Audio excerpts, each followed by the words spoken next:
Equities and bonds are worried about a recession. With the escalating trade war, the odds of a U.S. recession have risen a little, to say 1/3. Still, we are hard-pressed to see an actual U.S. recession.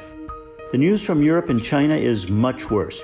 Germany may well have a mild recession. Negative rates are a tax. Negative yielding debt discourages spending. Your retirement or savings portfolio is going to shrink over time.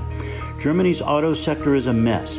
Demand is no longer growing. The switch from a focus on diesel to electric is costing money and yielding no additional cash flow.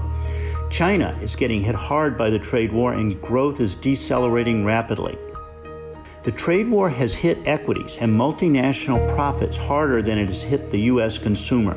So equities are right to fear the trade war.